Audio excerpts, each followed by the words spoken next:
무기를 비롯해 폴란드 등 3국에서 대기 중인 군수 물자 등 10억 달러 상당의 지원이 즉각 동결된다고 이 당국자는 전했습니다. 다만 트럼프 대통령이 요구한 그 약속이 무엇을 의미하는지는 구체적으로 알려지지 않았습니다. I think you should be more appreciative because this country has stuck with them through thick and thin. We've given them much more than Europe. 트럼프 대통령은 지난 주말 젤렌스키 우크라이나 대통령과의 회담이 파국으로 끝난 뒤 현지 시각 3일 백악관 안보회의를 열고 군사지원 중단 결정을 밝혔습니다. 앞서 젤렌스키 대통령에 대해선 미국의 지원이 있는 한 평화를 원하지 않는 사람이라고 비난하며 군사지원 중단 가능성을 시사했습니다. 그러나 당초 우크라이나와 체결하기로 했던 히토류 등 광물 협상을 두고는 아직 끝났다고 생각하지 않는다며 여지를 남겼습니다. 현지 언론은 일련의 조처에 대해 젤렌스키 대통령을 협상 테이블로 끌어내고 트럼프가 제시한 종전안을 그대로 받아들일 것을 고강도로 압박하는 것이라고 분석했습니다. KBS 뉴스 김영순입니다. 트럼프 미국 대통령이 다음 달 2일부터 수입 농산물에 관세를 부과하겠다고 밝혔습니다. 캐나다와 멕시코에 대해 한 달 동안 유예했던 25% 관세 부과는 오늘부터 시행될 거라고 재확인했습니다. 2월 거래를 상승세로 마감했던 뉴욕 주가 지수들은 급락했습니다. 뉴욕 박일중 특파원입니다. 트럼프 미국 대통령이 다음 달 2일부터 수입 농산물에 관세를 부과하겠다고 밝혔습니다. 비관세 장벽까지 고려한 상호 관세도 이날부터 시행될 거라고 다시 한번 확인했습니다. 한 달 동안 유예했던 캐나다와 멕시코에 대한 25% 관세 부과도 현지 시각 4일부터 시행될 거라고 재확인했습니다.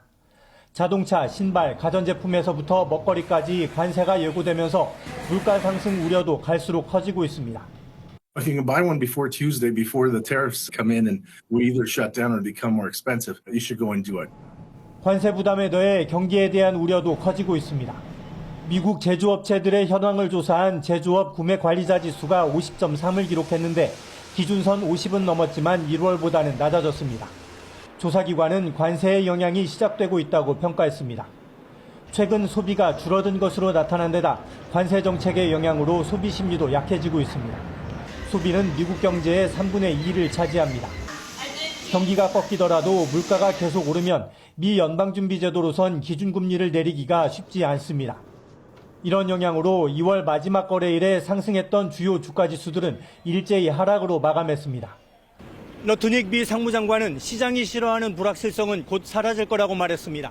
장기적인 목표를 두고 시작된 관세 정책을 되돌릴 수 없다는 뜻입니다. 뉴욕에서 KBS 뉴스 박일중입니다. 미국이 오늘부터 중국을 상대로 10%의 관세를 더 부과합니다. 트럼프 2기 들어 두 차례의 추가 관세 부과로 중국산 제품은 20%의 관세를 더 물게 되는 셈인데요. 중국은 오늘부터 열리는 최대 정치 행사 양회에서 대응책을 모색할 것으로 보입니다. 베이징 김민정 특파원이 보도합니다. 미국이 10%의 관세를 더 부과할 경우 중국의 보복 조치는 미국산 농산물과 식품을 겨냥할 것으로 보입니다. 중국이 미국 농산물의 주요 수입국인 만큼 중국이 보복 관세를 물리면 미국 농가와 수출업자는 타격을 받게 됩니다. 将采取一切必要措施，坚定维护自身的正当利益。 관세를 포함한 트럼프발 무역 전쟁에 대한 대응책은 오늘부터 개막하는 최대 정치 행사 양회에서 더 깊이 논의될 예정입니다. 전반적인 경기 침체 속에 어떤 경제 정책을 내놓을지도 관심사입니다. 有超大规模市场优势，新型消费潜力加速释放。 5% 안팎의 경제 성장 목표가 제시될 전망인데 이를 위해 낡은 소비재를 새 것으로 바꾸는 이구 환신 정책을 더 확대해 내수를 키우고 특별 국채 발행으로 본격적인 경기 부양에 나설 것으로 전망됩니다. 규제를 대폭 풀어서 민간의 빅테크 기업에 힘을 실어주는 정책도 예상됩니다. 지난달 시진핑 주석이 민영 기업가들을 불러 모은 것도 첨단 산업을 육성해 미중 패권 경쟁의 기회로 삼겠다는 전략으로 읽힙니다. 이번 양회는 미중 무역, 전략 경쟁 속 미국에 맞서는 중국의 국정 운영 방향이 제시될 전망이어서 그 어느 때보다 주목받고 있습니다. 베이징에서 KBS 뉴스 김민정입니다. 타이완 반도체 기업 TSMC가 미국에 1,000억 달러를 추가로 투자해 반도체 공장을 짓겠다고 발표했습니다. 트럼프 대통령이 반도체 관세 부과를 예고한 상황에서 삼성 등 우리 기업들의 움직임도 더 긴박해질 것으로 보입니다. 워싱턴 김경수 특파원의 보도입니다. 트럼프 대통령은 타이완의 세계 최대 반도체 파운드리 기업인 TSMC 회장과 함께 기자회견장에 등장했습니다. 이 자리에서 웨이저자 TSMC 회장은 미국 내 반도체 제조 공장에 앞으로 4년간 1,000억 달러, 우리 돈 145조 원 이상을 추가 투자하겠다고 깜짝 발표했습니다. For this all the investment, 165 billion, is going to create thousands of the high-paid jobs, as the president just announced. TSMC는 2020년 애리조나에 반도체 공장 건설을 발표했고 바이든 행정부 시절엔 투자 규모를 650억 달러로 확대하며 66억 달러의 미 정부 보조금을 받기로 했습니다. 하지만 트럼프 행정부가 보조금 지급에 부정적인 상황. TSMC는 오히려 미국 내 투자 규모를 대폭 끌어올리기로 한 겁니다. 이에 따라 2030년까지 애리조나에 TSMC의 세 번째 공장이 들어서게 된다고 로이터 등은 전했습니다. 트럼프 대통령은 가장 강력한 인공지능 반도체가 미국에서 만들어질 것이라며 환영했습니다. Well, without the chips and semiconductor, you can't get a radio, a television, you can't get anything. And we thought it was very important, obviously business-wise, but we thought even in terms of national security. 트럼프는 앞서 한국과 타이완에서 만들어지는 반도체가 미국에서 만들어져야 한다고 거듭 밝히며 지난달 반도체의 25% 이상의 관세 부과를 예고한 바 있습니다. TSMC의 이번 대미 투자 발표로 삼성 등 우리 반도체 기업들의 움직임도 더 긴박해질 것으로 예상됩니다.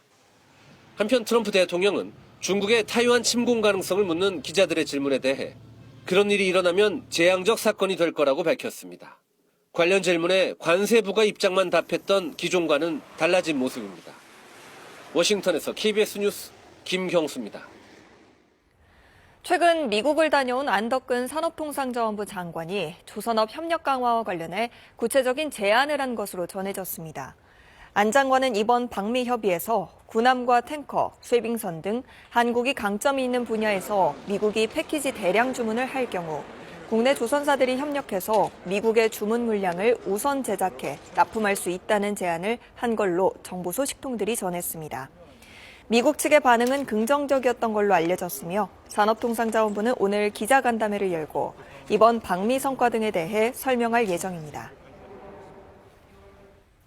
대설 특보 지역이 점차 늘어나고 있습니다. 쉴 새 없이 내리는 눈에 도로가 미끄러운 곳이 많아서 교통안전에 유의하셔야겠습니다. 현재 레이더 영상을 보면 전국이 눈비구름의 영향을 받고 있습니다. 다소 강한 눈이 내리고 있는 수도권과 강원도, 충북과 일부 영남 지역엔 대설주의보가 발효 중입니다. 앞으로 강원 산지엔 최대 40cm가 넘는 눈이 더 이어지겠고 수도권에도 1에서 8cm의 눈이 더 오겠습니다. 눈은 오늘 밤에 대부분 그치겠습니다. 오늘도 전국 대부분 지역에서 바람이 강하게 불겠습니다. 특히 강풍특보가 내려진 남해안과 영남 동해안, 제주에선 순간풍속이 초속 20m가 넘는 돌풍이 몰아치겠습니다. 여기에 바다 날씨도 좋지 않아서 해상 안전에 유의하셔야겠습니다. 대부분 해상에 풍랑특보가 내려져 있고 높은 너울이 밀려오는 곳이 많겠습니다. 날씨 정보 전해드렸습니다. 북한이 김여정 부부장 명의로 부산에 입항한 미국 항공모함과 곧 시작될 한미연합연습 등을 비난했습니다. 국방부는 도발, 명분을 쌓기 위한 궤변이라고 반박하며 핵에 대한 집착과 망상을 버리라고 강도 높게 비판했습니다. 조혜진 기자의 보도입니다. 김여정 북한 노동당 부부장이 노동신문 담화를 통해 미 항공모함의 부산 입항 등으로 전략적 행동을 검토하겠다고 밝혔습니다. 김 부부장은 가만히 앉아 정세를 논평하지 않을 것이라며 북한도 마땅히 전략적 억제력 행사에서 기록을 갱신할 수밖에 없다고 강조했습니다. 미국의 적대시 정책은 핵전쟁 억제력 강화에 명분을 주고 있다며 핵을 언급하기도 했습니다. 그러면서 미국이 항공모함뿐만 아니라 다양한 전략 자산들을 한반도의 상시 배치 수준으로 투입하고 있다고 비난했습니다. 앞서 지난 2일 미 해군 항모인 칼빈슨 함이 이지스 구축함 등과 함께 부산에 입항했습니다. 이들은 한미 교류 활동 이후 한반도 근해에서 이번 달 중 실시될 것으로 보이는 한미일 해상훈련에 참여할 것으로 예상됩니다. 이에 국방부는 김 부부장의 담화는 핵미사일 개발을 정당화하고 도발 명분을 쌓으려는 궤변에 불과하다고 정면 비판했습니다. 핵은 절대 용인될 수 없다며 북한이 선택할 수 있는 유일한 생존의 길은 핵에 대한 집착과 망상을 버리는 것이라고 지적했습니다. 또 북한이 한국과 미국의 정당하고 방어적인 군사활동을 빌미로 도발에 나서면 강력히 응징하겠다고 경고했습니다. 합참은 현재로선 전방에서 북한의 대규모 활동은 포착되지 않았다며 동향을 주시하고 있다고 밝혔습니다. KBS 뉴스 조혜진입니다. 북한 평안북도 연명과 평양 주변 강선 지역에 있는 핵단지 내 우라늄 농축시설이 지속해서 가동 중인 징후가 있다고 국제 원자력기구 IAEA가 밝혔습니다. 라파엘 그로시 IAEA 사무총장은 현지 시각 3일 오스트리아 빈에서 열린 IAEA 정기 이사회에서 이같이 전한 뒤 영변 핵시설 내 경수로도 계속 가동 중인데 경수로 옆에는 지원용 기반 시설이 추가된 걸로 보인다고 설명했습니다. 그로시 사무총장은 강선과 영변에 미신고 농축시설이 있고 김정은 북한 국무위원장이 핵무기급 핵물질 생산 계획 초과 달성을 주문하고 있어 심각한 우려를 불러일으킨다고 지적했습니다. 오늘부터는 국내 주식을 사고 팔 때 한국 거래소 말고도 대체 거래소를 이용할 수 있게 됐습니다. 대체 거래소를 이용하면 주식 거래 시간도 아침 8시부터 저녁 8시까지로 늘어납니다. 황현규 기자의 보도입니다. 국내 주식시장은 오전 9시 개장, 오후 3시 반에 폐장. 직장인 투자자에겐 큰 벽입니다. 화장실을 간다든지 아니면 휴식 시간에 하더라도 바로 즉각적인 반응을 해야 되는데 하기가 좀 힘들었던 부분이 많습니다. 오늘 문을 여는 제2거래소 넥스트레이드는 거래 시간 연장에 역점을 뒀습니다. 아침 8시부터 저녁 8시까지 거래가 가능합니다. 정규 거래소와 사고 파는 방식은 동일합니다. 경쟁 효과도 예상됩니다.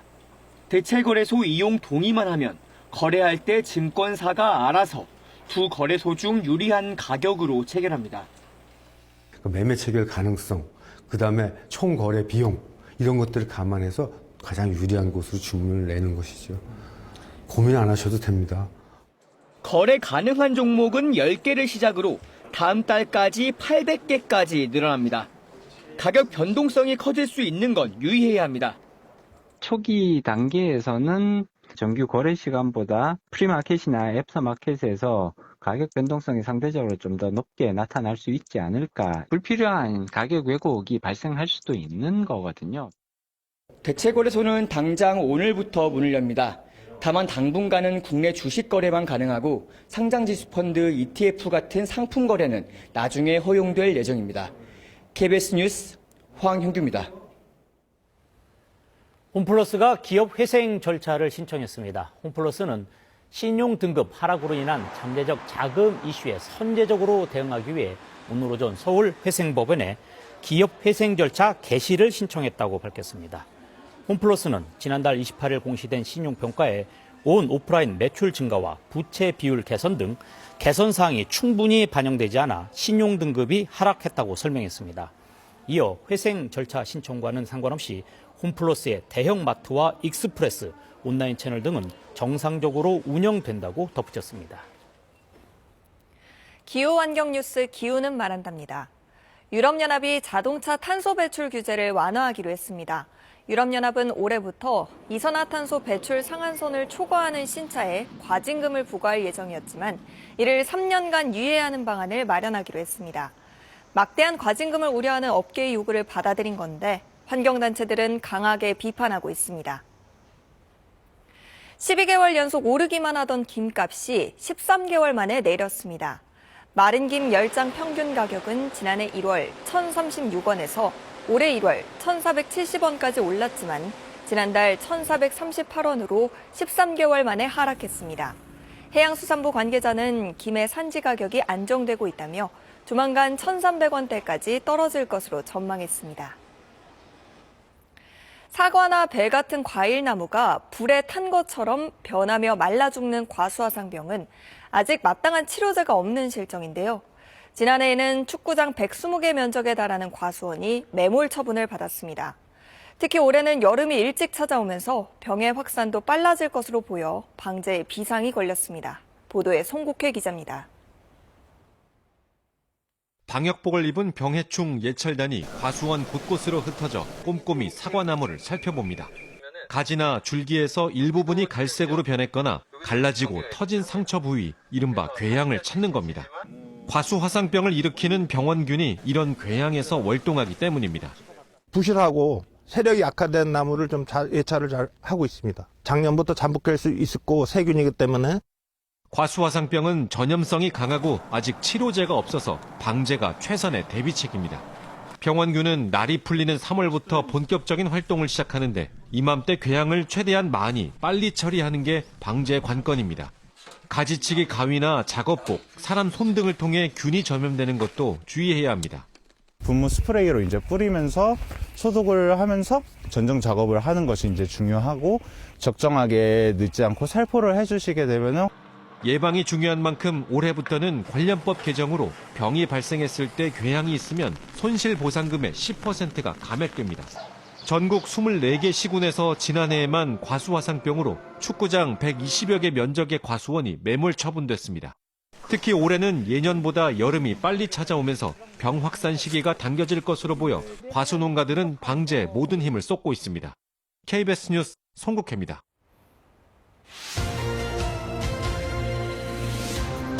이 시각 주요 뉴스입니다.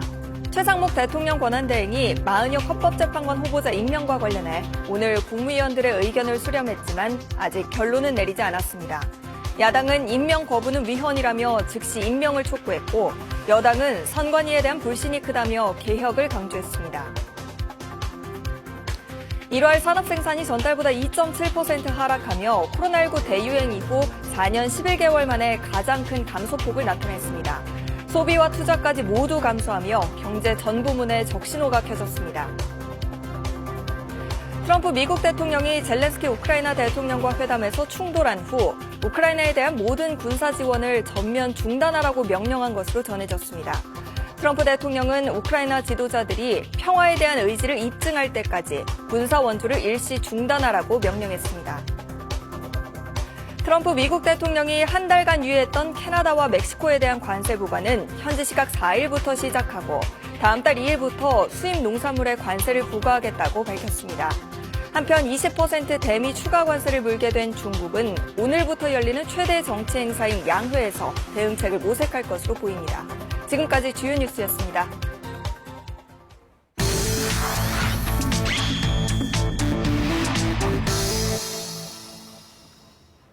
트럼프 미국 대통령과 젤렌스키 우크라이나 대통령이 파국으로 끝난 회담, 그 여진이 계속되고 있습니다. 특히 젤렌스키를 향해서 도발의 포문을 연 벤스 부통령에 대해서 외신도 관심을 보이고 있습니다. 자세한 내용 박대기 기자와 함께 알아보도록 하겠습니다. 박 기자. 네. 자, 원래 미국에서 부통령 하면 잘 눈에 띄지 않는데 네. 이번에 좀 달랐습니다. 네, 그렇습니다. 전직 외교관들도 부통령이 이러는 건 처음 봤다라고 말할 정도였는데요. 네. 어떤 일이 있었는지 다시 한번 보시겠습니다. I think it's disrespectful for you to come into the Oval Office and try to litigate this in front of the American media. Have you said thank you once this entire meeting? No, in this entire meeting. 네, 먼저 벤스 말꼬리를 잡은 건 젤렌스키였습니다. 하지만 이렇게 강하게 젤렌스키를 도발한 건 벤스였고요. 시간대 순으로 보면은 회담이 난장판이 된 것은 먼저 두 사람이 설전을 벌인 게 시작이었습니다. 이후에 트럼프가 가세하면서 아시다시피 완전히 파국으로 간 겁니다. 지금 저 상황 자체가 정상회담을 하는 거였는데 정상이 만나서. 근데 부통령이 이렇게 발언을 하고 또 끼어드는 것, 이런 부분은 사실 외교적으로 봤을 땐 결례 아닌가요? 네, 그렇습니다. 아무리 힘없는 나라라고 하더라도 정상은 정상끼리 말하는 게 원칙입니다. 네. 주권은 대등하기 때문에 그런데요. 이 부통령이 끼어들어서 고맙다고 말하라 이렇게 강요하는 모습은 엄연한 외교 결례로 보입니다. 그래서 전 세계도 경악하고 있습니다. 그럼 궁금합니다. 도대체 이 벤스 부통령이라고 하는 사람 어떤 사람입니까? 네, 올해 40살로 역대 세 번째로 젊은 미국 부통령인데요. 네. 흑수저 출신으로 아주 유명한 사람입니다. 약물 중독인 어머니 스라에서 자랐고요. 불우하게 자랐고 학비를 마련하려고 군에 입대를 했었고 나중에 자수성가해서 예일 로스쿨을 졸업합니다. 이런 성장기를 담은 본인의 자서전 힐빌리 노래로 전국적으로 유명해졌습니다. 힐빌리의 노래? 네. 힐빌리 이게 무슨 뜻입니까? 네, 힐빌리라는 것은 미국 중부의 산골 마을에 사는 사람들을 가리키는 말인데요. 네. 이 힐빌리가 사는 이 에팔레치아 산맥 주변은 과거 자동차 산업의 중심지라고 볼 수 있겠습니다. 디트로이트가 있는 곳인데요. 하지만 70년대 이후에 일본과 한국 차들이 미국에 잘 팔리면서 결국 공장도 해외 이전을 많이 했고 같은 공장에서 일하면서 서로 의지했던 마을 공동체가 무너졌습니다. 그러면서 알코올 중독, 마약 중독자가 늘었고 네. 이런 과정에서 이제 가정 폭력에 시달리면서 이 벤스도 자란 것이죠. 힐빌리 노래에는 이런 엄혹한 어린 시절이 담겨 있습니다. 이 트럼프 지지자들 중에는 이런 벤스가 비슷한 경험을 한 사람들이 많이 있습니다. 이 사람들은 미국이 더 이상 우크라이나 같은 외국을 위해서 돈을 쓰는 걸 바라지 않고요. 자신들에게 당장 돈을 쓰기를 바라고 있습니다. 이번 사태가 돌발적인 그런 사태가 아니라 이런 정치적, 역사적 배경이 있는 그런 일입니다. 물론 세계화가 이렇게 단순하게 이들이 일자리만 뺏은 것은 아니고 미국 전체로 보면 이득이었지만 이들은 상대적인 박탈감에 오랫동안 시달려왔던 겁니다. 근데 어쨌든 뭐 벤스는 부통령이잖아요. 그렇기 때문에 뭐 고난이라든지 이런 부분이 상대적으로 작을 수밖에 없는데. 네, 그렇습니다. 당장 하지만 이번 일로 벤스 본인의 주가가 좀 급등한 상태입니다. 네. 트럼프 정권 2인자로 꼽히는 사람이죠. 일론 머스크도 이런 메시지를 남겼는데요. 최고의 부통령이자 바라건대 우리 미래 대통령이다. 이런 댓글을 달았습니다. 또 로이터나 BBC 같은 외신들도 트럼프 대통령의 투견, 그러니까 싸움닭으로서 벤스 부통령의 역할이 커지고 있다라고 이번 사태를 평가했습니다. 그동안 조용했던 부통령과 다른 건 이번 일이 처음이 아니고요. 독일 총선을 앞두고는 극우 정당의 알리스 바이델 공동대표를 만나기도 했습니다. 또 미넨 안보회의에 참가해서 유럽 국가들에서 표현의 자유가 위기를 맞고 있다라고 말을 해서 각국의 분노를 사기도 했습니다. 네. 표현의 자유란 극우적인 표현을 할 자유를 가리킵니다. 지금 이제 미국 뭐 일각에서는 지금 벤스 부통령의 이런 활동, 이런 모습이 일론 머스크와 혹시 2인자 자리를 다투는 것 아니냐라고 하는 분석이 있습니다. 네, 그렇습니다. 하지만 다만 뭐 헌법까지 바꿀지는 모르겠지만 트럼프 대통령 본인은 물론이고 일론 머스크도 일단 대통령 출마 자격은 없습니다. 미국에서 태어나지 않았기 때문에 그런데요. 네. 따라서 이번 행보는 2인자 자격보다는 차기 행보를 노린 것이다. 차기 대선 주자를 노린 것으로 봐야 되고요. 또 다른 차기 주자가 바로 마코 루비오 국무장관입니다. 이번 난리가 났던 회담에서 배석했던 또 한 명이 바로 루비오인데요. 네. 그날 루비오가 망했다는 표정을 지었던 것이 좀 화제가 되기도 했습니다. 벤스 입장에서는 이 회담을 망침으로 해가지고 루비오가 세울 수도 있었던 업적 하나를 날린 셈이 됐습니다. 지금 뭐 그러니까 강대국과 상대적으로 약한 나라 간의 모습을 어떻게 보면 단적으로 보았는데 지금 젤렌스키 대통령의 이런 상황 보면서 안타까워하는 사람들 많습니다. 이거 뭐 남의 일 아니다. 이런 반응 많죠. 네, 그렇습니다. 특히 우리나라에서 그런 반응이 많이 나오고 있습니다. 그래서 앞으로 이제 우리나라에서 미국을 상대할 당국자들 또 기업인들도 이 점을 좀 주의해야 될 것 같습니다. 네. 벤스가 보여준 이 저소득층 미국인들의 인식, 그러니까 자신들은 뺏기고 외국만 이롭게 하는 미국의 그동안의 정책에 대한 반발심 이런 것들을 염두에 두는 것이 좋을 것 같습니다. 특히 우리나라는 미국에 최근에 직접 투자를 많이 했기 때문에 우리나라가 미국에 많이 기여를 했다, 일자리에. 그런 점을 좀 강조하는 게 좋겠고요. 또 국방과 경제 분야에도 좀 다른 대안들, 미국이 저렇게 나올 경우에 우리가 취할 다른 대안들도 모색하는 게 중요해 보입니다. 네, 알겠습니다. 오늘 여기까지 듣도록 하겠습니다. 지금까지 박대기 기자와 함께했습니다. 고맙습니다. 최근 잇따라 차량 돌진 사건이 발생한 독일에서 또 비슷한 사건이 발생했습니다. 보행자 전용 구역에서 행인들을 향해 차량이 돌진하면서 2명이 숨졌습니다. 경찰은 일단 테러 혐의는 없다고 보고 있습니다. 파리 안다영 특파원의 보도입니다. 멀리서 굉음이 들리더니 곧이어 차량 한 대가 매우 빠른 속도로 지나갑니다. 이어 쾅 소리와 함께 사람들의 비명 소리가 들립니다. 현지 시각 3일 정오 무렵 독일 남서부 도시 만하임에서 발생한 차량 돌진 사고 모습입니다. 사건은 만하임 시내 한복판 광장 인근의 보행자 전용 구역에서 발생했습니다. 차량이 행인들을 향해 돌진하면서 2명이 숨지고 10여 명이 다친 것으로 알려졌습니다. 사건 당시 현장에는 카니발 기간을 맞아 각종 상점과 놀이기구 등이 설치돼 있었습니다. Ich habe nur ein sehr, sehr großes Geräusch gehört.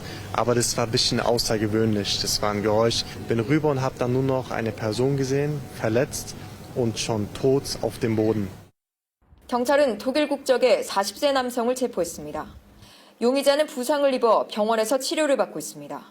경찰은 용의자에게 정신질환 징후가 있다며 아직 테러 혐의는 발견하지 못했다고 밝혔습니다. Wir gehen aktuell davon aus, dass es keinen politischen Hintergrund hat, was hier heute passiert ist. Und auch, dass es sich weiterhin um einen Einzeltäter handelt. Demnach besteht auch keine Gefahr mehr für die Bevölkerung. 앞서 극단주의 테러 조직인 이슬람 국가 IS는 독일 쾰른과 뉘른베르크 등지에 카니발 목록을 적은 포스터를 만들어 테러 공격을 예고한 바 있습니다. 이번 사건으로 만하임과 인근 하이델베르크 당국은 남은 카니발 행사를 모두 취소했습니다. 앞서 독일에서는